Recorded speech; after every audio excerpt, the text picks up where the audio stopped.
Many people may not realize that San Marcos historically was actually 3 distinct neighborhoods. Today we're in the Richland Valley region with 2 longtime residents.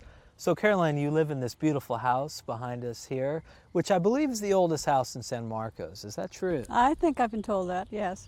And what is the history of the house? What can you tell me about it? Basically, Reynold Borden, after going from Los Angeles and to Arizona and back again in 3 years over the Immigrant Trail, he came and bought this land in 1882, homesteaded part of it, bought part of it, and acquired more land with the timber culture, and ended up with 330 acres here, which he farmed. So I also understand there was a fairly famous individual who lived in the house at one time, is that right? That was Margaret Juergens, and she was the second owner of the property.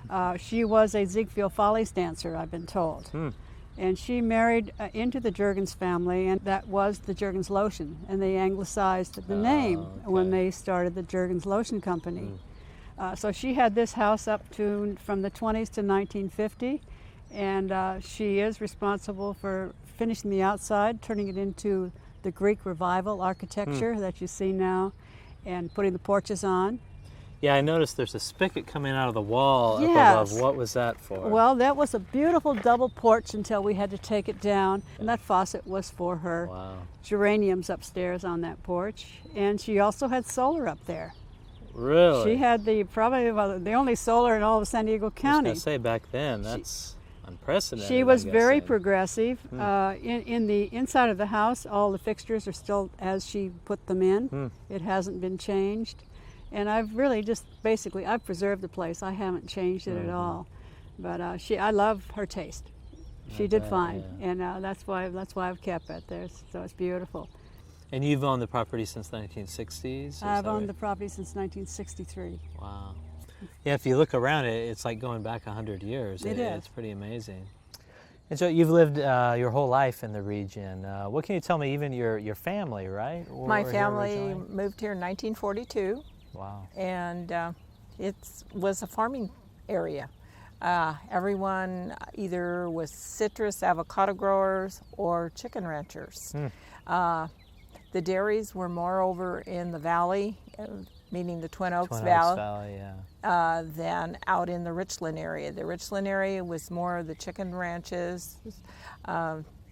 My family had one. There was one across the street, and then above on Bennett, where our house is located, were citrus groves, huge citrus groves. They went from street to street, mostly oranges initially, and then avocados.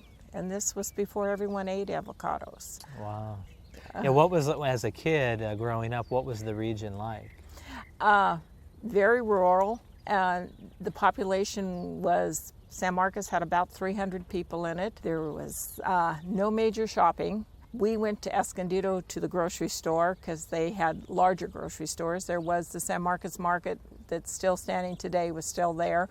There was the Chrysler Market over on Pico, but otherwise there were no stores. What are some of your memories growing up as a child?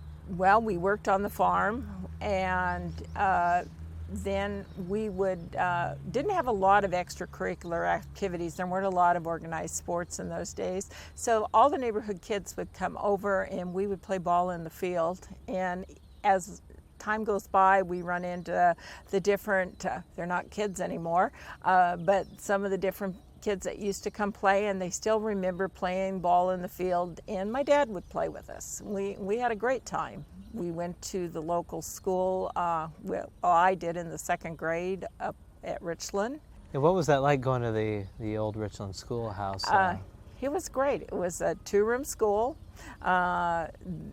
There were, in my time, there was 2nd and 3rd grade up there. A few years before that, I had a cousin that went up there, and all 8 grades were up there.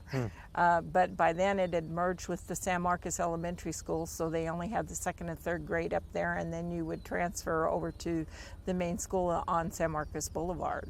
And you take a bus to get there, Take a bus, and the bus would let us off at the Richland School at a set of steps at the bottom of what is now Woodland Parkway, and we would walk up the steps. They were concrete steps, and That was a highlight, and when those steps had to be removed for widening of the road, it was kind of one of the memories that you kind of go, oh no, the steps are gone. Right, wow.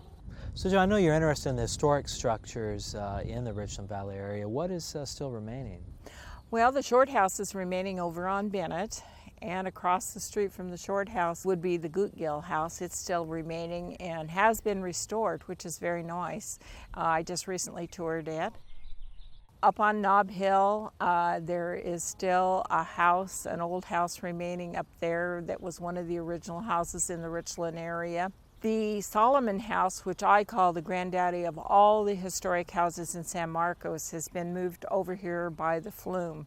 And the reason I call that is that's a 2.5-story house that is absolutely gorgeous, inside and out architecturally.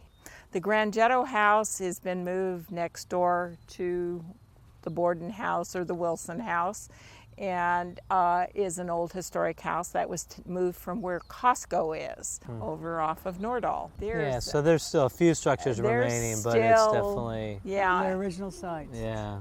Original sites are getting fewer. Right.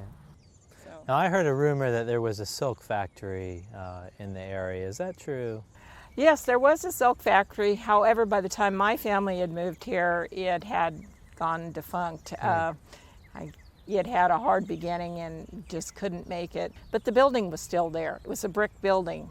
And it's still there on mission. And I think if you tore the facade off the building and probably any of the internal facade that's on the inside, you would find a brick building under there. Wow.